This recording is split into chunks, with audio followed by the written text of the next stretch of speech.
দেখছেন এই মুহূর্তে নিউজ বেঙ্গল 24 চ্যানেলে নতুন হয়ে থাকলে অবশ্যই চ্যানেলটিকে সাবস্ক্রাইব করে পাশের বেল বাটনটি অন করে দিন আর ভিডিওটিতে একটি লাইক দিতে ভুলবেন না। ফের বিপাকে মহুয়া, জাতীয় মহিলা কমিশনের রোষে তৃণমূল সাংসদ। বিতর্ক যেন তার সঙ্গী। ভোটের প্রচার থেকে সংসদ, তার নানা মন্তব্য নিয়ে শোরগোল পড়েছে। আবার অর্থের বিনিময়ে সংসদে প্রশ্ন তোলার অভিযোগে সাংসদ পদ খারিজ হয়েছিল 24-এর লোকসভা নির্বাচনের কয়েক মাস আগে। 24-এ নির্বাচনে জিতে ফের সংসদে গিয়েছেন, আর সংসদে ফের সাংসদ পদে শপথ নেওয়ার কয়েকদিনের মধ্যেই বিতর্কে জড়ালেন কৃষ্ণনগরের তৃণমূল সাংসদ মহুয়া মৈত্র। জাতীয় মহিলা কমিশনের চেয়ারপারসন রেখা শর্মার বিরুদ্ধে মানহানিকর মন্তব্য করার অভিযোগ উঠেছে তার বিরুদ্ধে। এই নিয়ে সরব হয়েছে জাতীয় মহিলা কমিশন। লোকসভা স্পিকারকে এই নিয়ে চিঠি লিখেছে তারা এবং মহুয়ার বিরুদ্ধে এফআইআর দায়েরের আবেদন জানিয়েছে দিল্লি পুলিশের কাছে। উত্তরপ্রদেশের হাথরসে পদপিষ্টের ঘটনার পর সেখানে গিয়েছেন জাতীয় মহিলা কমিশনের চেয়ারপারসন রেখা শর্মা। এক্স হ্যান্ডেলে সেই সংক্রান্ত একটি ভিডিওতে মহুয়া লেখেন, নিজের বসের পাজামা ধরতে ব্যস্ত জাতীয় মহিলা কমিশনের চেয়ারপারসন। তার এই মন্তব্যের নিন্দা করে সরব হয়েছে এনসিডব্লিউ। তৃণমূল সাংসদের এই মন্তব্য একজন মহিলার মর্যাদা লঙ্ঘন করেছে বলে জাতীয় মহিলা কমিশনের অভিযোগ, যা ভারতীয় ন্যায় সংহিতার ৭৯ ধারায় বিচার্য। লোকসভার স্পিকার ওম বিড়লাকে এই নিয়ে চিঠি দেওয়া হয়েছে এবং দিল্লি পুলিশকেও চিঠি দেওয়া হয়েছে বলে এক্স হ্যান্ডেলে জানিয়েছে জাতীয় মহিলা কমিশন। মহুয়ার বিরুদ্ধে ব্যবস্থা নেওয়ার আবেদন জানিয়ে 3 দিনের মধ্যেই কমিশনকে রিপোর্ট দেওয়ার কথা বলা হয়েছে। এনসিডব্লিউকে পাল্টা এক হাত নিতে দেরি করেননি মহুয়া। এক্স হ্যান্ডেলে তৃণমূল সাংসদ লেখেন, এইসব সুগমোটো নির্দেশ নিয়ে দ্রুত ব্যবস্থা নাও দিল্লি পুলিশ। যদি 3 দিনের মধ্যে আমাকে গ্রেপ্তার করতে চাও তাহলে নদিয়ায় এসো। এখন আমি নদিয়ায় রয়েছি। এরপর কিছুটা কটাক্ষের সুরে লেখেন, আমি নিজের ছাতা নিজে ধরতে পারি। এদিকে জাতীয় মহিলা কমিশনের চেয়ারপারসনকে নিয়ে মহুয়ার মন্তব্যের নিন্দা করেছে বিজেপিও। বিজেপির জাতীয় মুখপাত্র শেজাদ পুনাওয়ালা মহুয়ার মন্তব্যকে লজ্জাজনক বলে মন্তব্য করেন। একই সঙ্গে তিনি বলেন, মহুয়ার এই মন্তব্য তৃণমূল ও ইন্ডিয়া জোটের আসল মুখ। মহুয়াকে অবিলম্বে দল থেকে তৃণমূলের বহিষ্কার করা উচিত বলেও তিনি দাবি জানান। একা হয়ে যাওয়ার কথা বলে জল মাপছেন দিলীপ, বাড়াচ্ছেন চাপ। চক্রবুহে বন্দি দিলীপ ঘোষ, তাই কি বারবার ক্ষোভ উগরে দিচ্ছেন রাজ্য বিজেপির প্রাক্তন সভাপতি? বলছেন মন খারাপের কথা, বলছেন একা হয়ে যাওয়ার কথা। চর্চার রাজনীতির কারবারিদের মধ্যে আর মাস কয়েকের মধ্যে বঙ্গ বিজেপিতে রদবদল আসন্ন। তাতে কি সেভাবে দিলীপকে আর দেখা যাবে? চর্চা রয়েছে। এমনকি দিলীপ ঘোষকে নিয়ে আদৌ কেন্দ্রীয় নেতৃত্ব ভাবছেন কিনা তার স্পষ্ট ইঙ্গিত নেই বঙ্গ বিজেপির সফলতম সভাপতির কাছে। তাই কি রাজনীতি থেকে সরে যাওয়া কিংবা দলের কর্মীদের কেউ খোঁজ নেন না বলে জল মাপলেন দিলীপ, নাকি কেন্দ্রীয় নেতৃত্বের উপর চাপ বাড়ালেন তিনি? বিজেপির অন্দরে আলোচনা চলছে। এমনকি এ রাজ্যের পদ্ম শিবিরের গুরুত্বপূর্ণ মুখ যারা, তাদের সঙ্গেও দিলীপের সম্পর্ক অম্লমধুর বলেই শোনা যায়। তা বিলক্ষণ জানেন মেদিনীপুরের প্রাক্তন সাংসদ। ফলে তারা খুব একটা চাইছেন না দিলীপের দায়িত্ব বাড়ুক, এমনটাই মত রাজনৈতিক বিশ্লেষকদের একটা বড় অংশের। যদিও বিভিন্ন জেলায় জেলায় দিলীপের কর্মী বৈঠক বা কর্মীদের সঙ্গে আড্ডার পিছনে রাষ্ট্রীয় স্বয়ংসেবক সংঘ অনেকটাই প্রশ্রয় ছিল, তারপরেও দলের তরফে খুব বেশি সমর্থন না মেলায় হতাশা থেকেই দিলীপ ঘোষের এহেন মন্তব্য বলেই চর্চা সংশ্লিষ্ট মহলে। যদিও দিলীপ এ নিয়ে প্রকাশ্যে মুখ খুলতে নারাজ। শুক্রবার কথা বললেও শনিবার এড়িয়েছেন সংবাদ মাধ্যমকে। লোকসভা নির্বাচনে অন্তর্ঘাত, বাঁকুড়ায় বরখাস্ত 3 তৃণমূল নেতা। লোকসভা নির্বাচন মিটে গিয়েছে, কিন্তু তার রেশ রয়ে গিয়েছে রাজ্য রাজনীতিতে।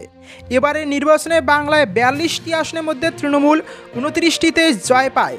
বিজেপির আসন সংখ্যা কমে হয়েছে 12, আর কংগ্রেসের জুটেছে মাত্র 1টি আসন। সেই ভোটের ফল প্রকাশের পর দেখা যায় বাঁকুড়া জেলার 2টি লোকসভা কেন্দ্রের মধ্যে একটিতে তৃণমূলের জয় মুখ দেখল, অপরটিতে হেরেছে 6000-এরও বেশ কম ভোটে। বাঁকুড়া লোকসভা কেন্দ্রে জয়ী হয়েছেন তৃণমূল প্রার্থী অরূপ চক্রবর্তী। সেই জয়ের ফলাফলের ময়নাতদন্তে উঠে এসেছে তালডাংরা বিধানসভা কেন্দ্রের শিমলিপাল ব্লকের ফলাফল। তালডাংরা বিধানসভা কেন্দ্র থেকে তৃণমূল লিড পেলেও সেখানে কেঞ্জাগুড়া, পারশালা ও সিমলাপাল অঞ্চলের ফলাফল তৃণমূলের অনুকূলে হয়নি। আর সেই ঘটনার নেপথ্যে কাজ করেছে 3 তৃণমূল নেতার কারসাজি। এবার সেই 3 নেতাকেই তাদের দলীয় পদ থেকে বরখাস্ত করল রাজ্যের শাসক দল তৃণমূল কংগ্রেস। লোকসভা নির্বাচনে দলের অন্দরে অন্তর্ঘাতে যুক্ত নেতাদের চিহ্নিত করে কড়া পদক্ষেপ করতে শুরু করেছে জোড়াফুল শিবির।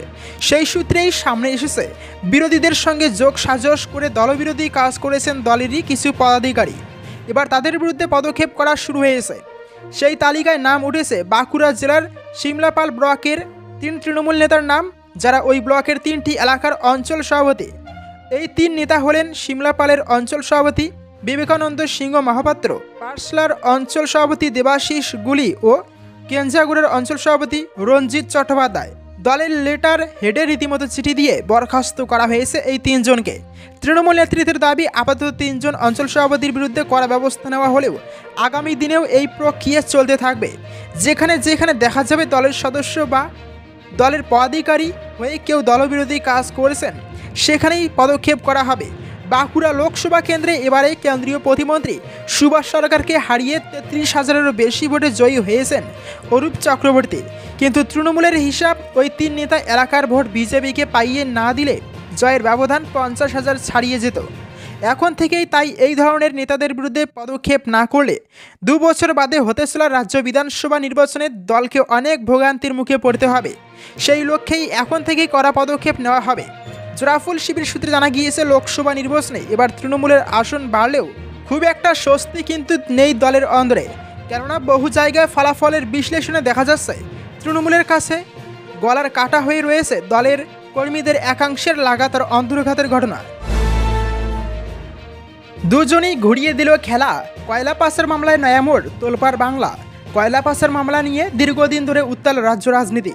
মাঝে মধ্যেই শিরোনামে উঠে আসে এই মামলা। বিগত প্রায় 3 বছর ধরে এই মামলা নিয়ে টানাপোড়েন চলছে। ইতিমধ্যে চার্জশিটও জমা দিয়েছে সিবিআই, তবে এখনও চার্জ গঠন হলো না। বুধবার আসানসোলের বিশেষ সিবিআই আদালতে কয়লা পাচার মামলার চার্জ গঠনের কথা ছিল। সেই অনুযায়ী এদিনের শুনানি শুরু হয়। তবে চার্জ গঠনের নিয়ম হলো চার্জশিটে যাদের যাদের নাম থাকবে তাদের প্রত্যেককে সেদিন আদালতে হাজির থাকতে হবে। কিন্তু এমনটা হয়নি। চার্জশিটে নাম রয়েছে এমন 50 জনের মধ্যে 2 জন এদিন আদালতে উপস্থিত ছিলেন না।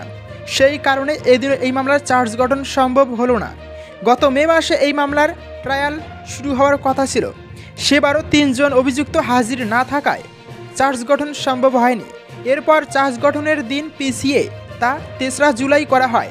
সেই অনুযায়ী এদিন শুনানি শুরু হয়। কিন্তু সিবিআই চার্জশিটে নাম থাকা প্রত্যেককে আদালতে হাজির করতে না পারায় এদিনও চার্জ গঠন সম্ভব হয়নি। উল্লেখ্য, এই মামলার অন্যতম অভিযুক্ত বিনয় মিশ্র এখনও অবধি কেন্দ্রীয় এজেন্সির ধরাছোঁয়ার বাইরে। অনেক আগেই তার নামে লুকআউট নোটিশ জারি করা হয়েছে। এছাড়া গুরুপদ মাঝি নামের আরেক অভিযুক্ত বর্তমানে ইডির দায়ের করা মামলা তিহার জেলে বন্দী। ওই 2 অভিযুক্তকে বাদ দিয়ে বাকি 48 জন অভিযুক্তকে আগামী 9 আগস্ট আদালতের হাজির করানোর নির্দেশ দিয়েছেন বিচারপতি। এদিকে চার্জশিটে নাম থাকলেও মোহাম্মদ শাকিল এবং তারকেশ্বর রায়ের নামে এখনও অবধি গ্রেপ্তারি পরোয়ানা জারি করা হয়নি। এমনকি কেন্দ্রীয় তদন্তকারী সংস্থা সিবিআই তাদের গ্রেপ্তার করার চেষ্টাও করেনি, শুধুমাত্র তাদের হাজিরা দেওয়ার নোটিশ দেওয়া হয়। এই জন্যেও চার্জ গঠন আটকে যায়। ওই 2 ব্যক্তিকে আগামী 17 জুলাই আদালতে হাজির করানোর নির্দেশ দিয়েছে বিশেষ সিবিআই আদালত। সেই সঙ্গেই মঙ্গলবার সিবিআইয়ের হাতে নতুন 5 জন অভিযুক্ত গ্রেপ্তার হন। ওই 5 জনের সঙ্গে আরও 2 জনের নাম যোগ করে চার্জশিট জমা দেওয়া হয়। আইনজীবীরা চার্জশিটের ওই কপি পাননি। এসব কারণেই কয়লা পাচার মামলার চার্জ গঠন প্রক্রিয়া এদিন আটকে যায়।